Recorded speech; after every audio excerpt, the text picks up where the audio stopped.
Hello and welcome to Veteran Cinema Podcast. I'm Joe here from East Macau. Stan. Hello and greetings. We're not going to do the usual share or subscribe thing because, well, It'd be in poor taste. yeah, we're gonna do it at the end. Um, though the the thing is, Blackadder goes forth, comes out at the end of a series of very funny, weird British history comedy shows. It was probably the best one.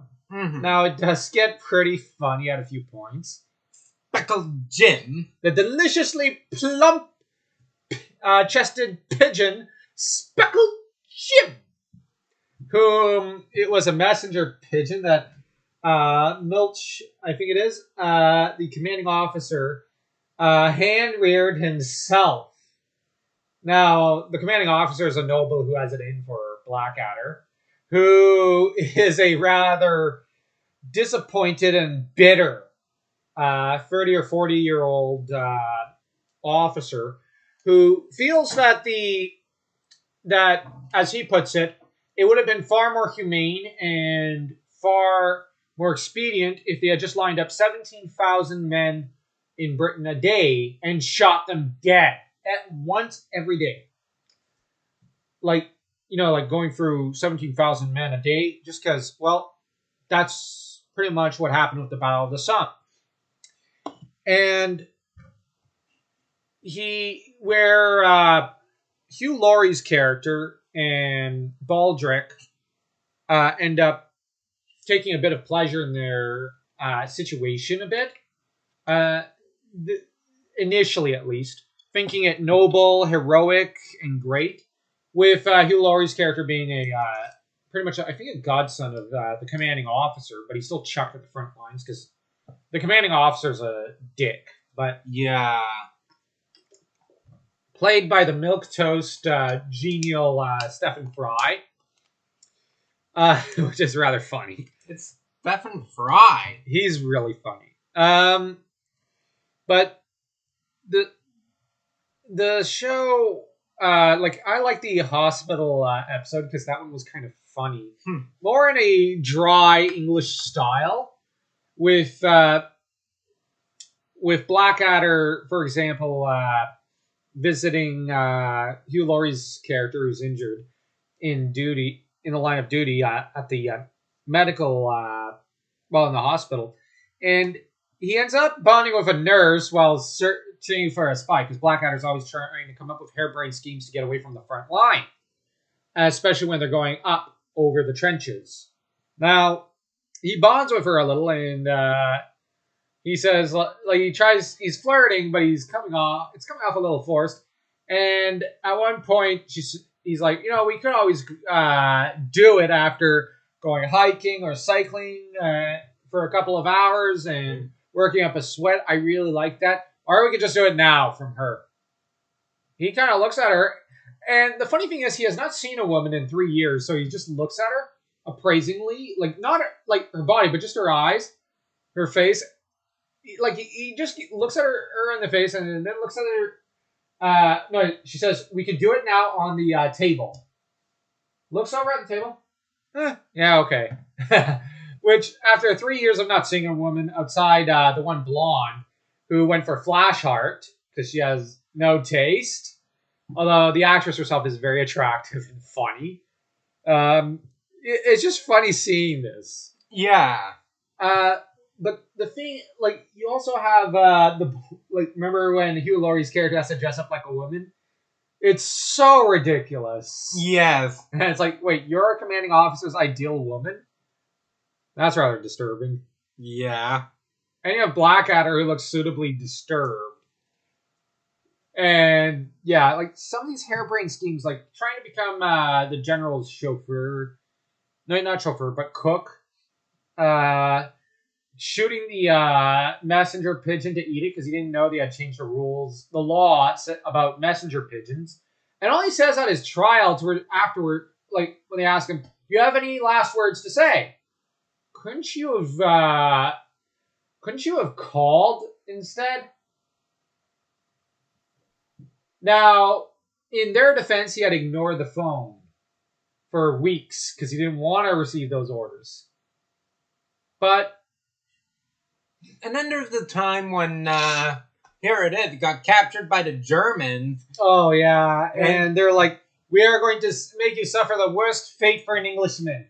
You are going to have to teach our nubile daughters and sisters and sister-in-laws everything you know about Englishness and English literature, and until the end of your days. And you might even have to father a few Germans. What do you say to that?"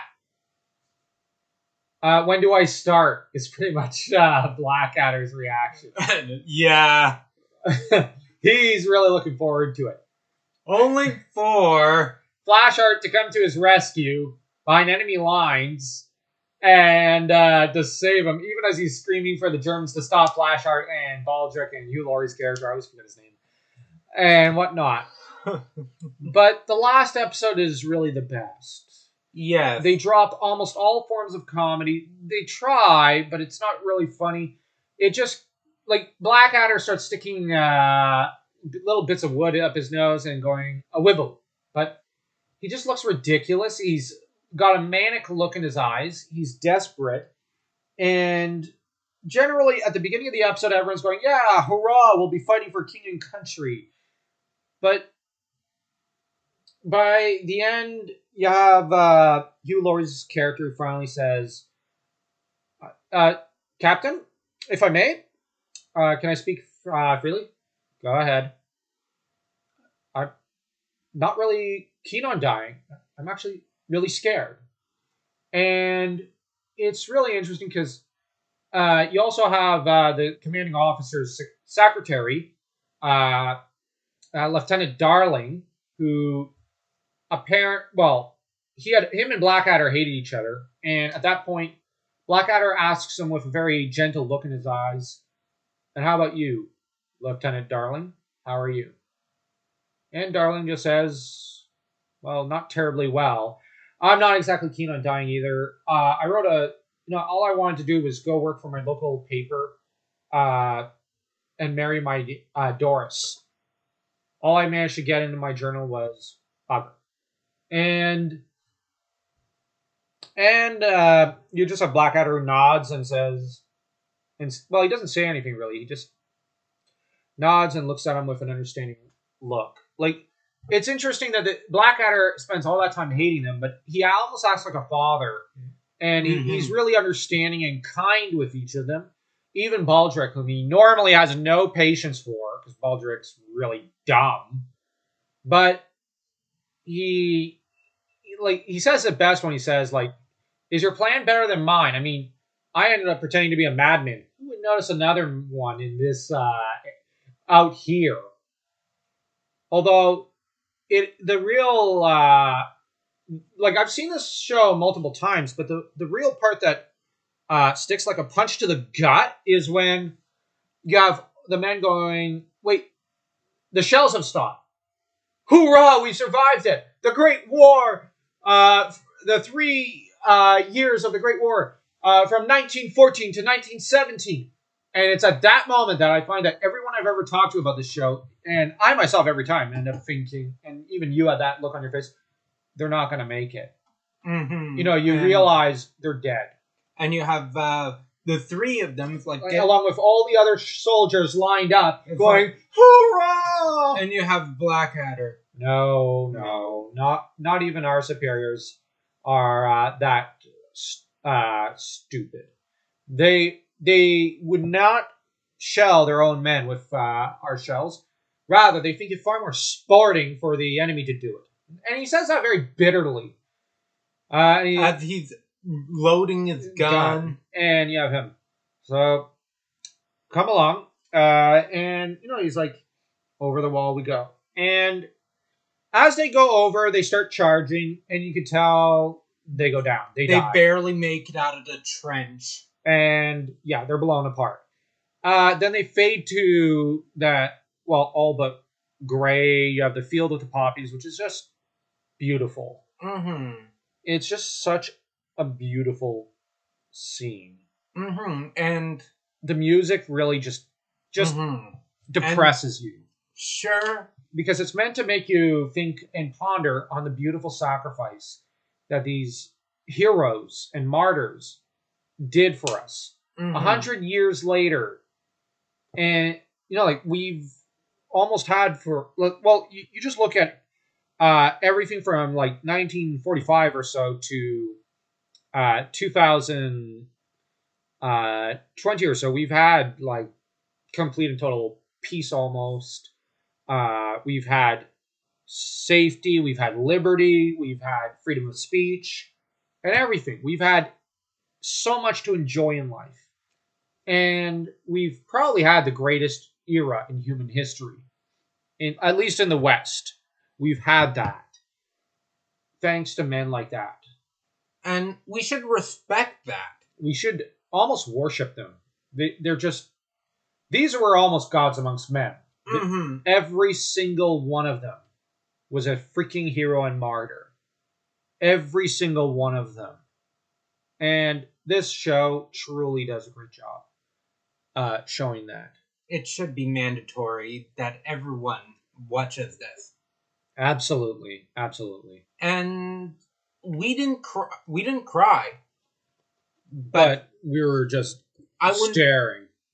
Any macho man that's the manliest men, if you end up crying at the end, no shame. No shame. You're still a manly man.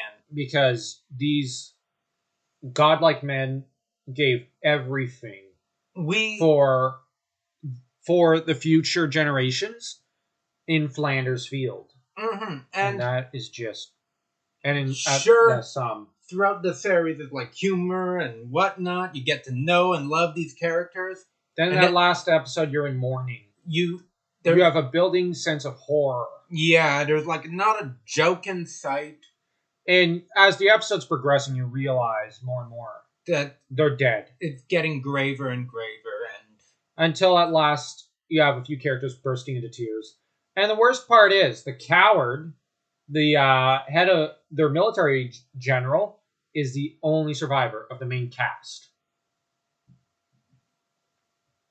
That's just wrong. Yeah. That said, even the commanding officers were heroic in those wars, for the most part.